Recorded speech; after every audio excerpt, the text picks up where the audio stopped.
Hiện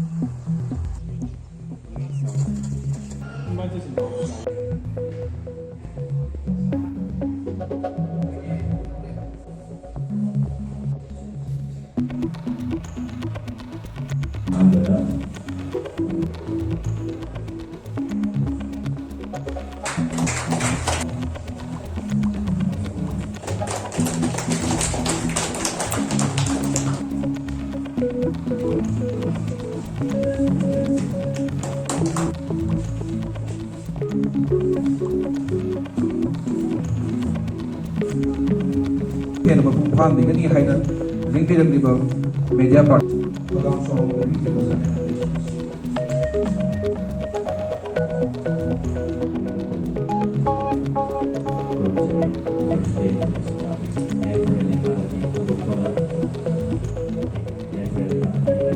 mà trong vùng khoan thì những cái được vào những cái suy ra vào Jeffrey Academy cái parents itu so ông cần Ugadoriba, Uzi Uzikiwena,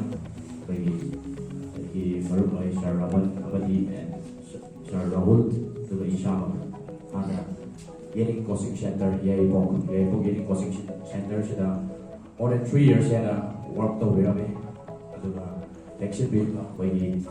may come to the next bit about straight from Awesome to getting coaching center, he found their name. More than 3 years, and teaching experience 4 or 5 years later, it was 3 years, and live journey is we made a focus visually we about the shining about the RMS entrance exam to the RMC entrance exam. Then when a competitive exam the test focus period of lab what we know coaching center join the work lab how would we tung give me role 6 matong karang na kamay daw na after institute habiti akogi hosing lay India education system asida nabote amadi shining habisi ado among the top education institute kama wena lay ani ko form mani duna haiba mo sing sida wena matong karam na ang sing sida man gani haibagi mata sida wena hair ang sing sida lamsing bi ba ta bi ba aduni ko ina lawjeri ba thawda aduna hana yening coaching center yebo yening coaching center sida Ozawa Puramani Hosi Sama administrator when the place in coaching center in good faith Tungi Mironi the Machum Kalamatum Sida Magi Hama Gation di Sigumba fully residential or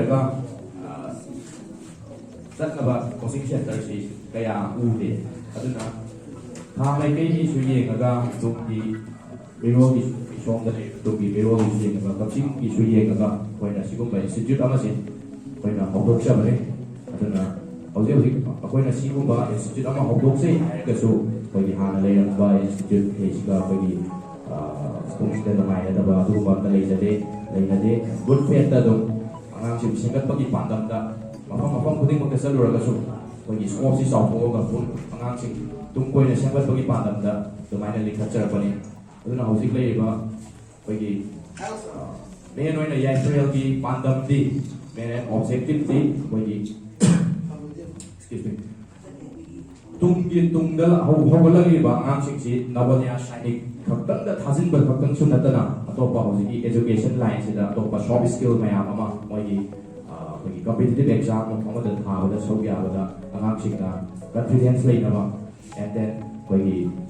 exam technique. School atau school sudah faham dah wahai sigumba atau wahai special features wahai nak habis atau na tung dahulu kena kalau riba ikut naik sih sampai pada yai ferial academy show atau tiba-tiba soal nak tahu lang lau segi hai bagi pandang masih dah wahai na untuk siapa ni na hujung sekali bah wahai new education policy 2020 ni patungin na wahai hang alai apa sistem sudah lagi align tahu laga Sila supaya saja di hari pandang terlihat 10+2 lagi bah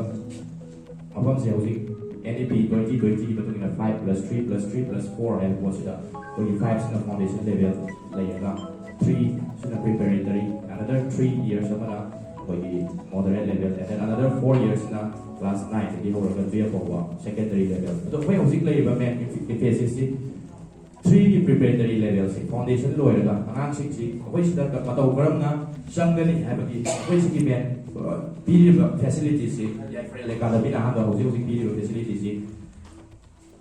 5ꯒꯤ foundation level ꯁꯤ ꯂꯣꯏꯔꯒ 5 ꯍꯥꯏꯕꯗꯤ 5 years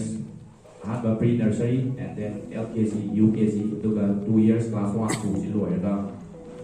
next another 3 years preparatory level ꯁꯤ ꯑꯩꯈꯣꯏ ꯑꯗꯨꯝ ꯁꯤꯗ ꯍꯦꯟꯅ main emphasis ꯑꯣꯏꯅ focus ꯄꯤꯖꯩ ꯍꯥꯏꯇꯥꯔꯦ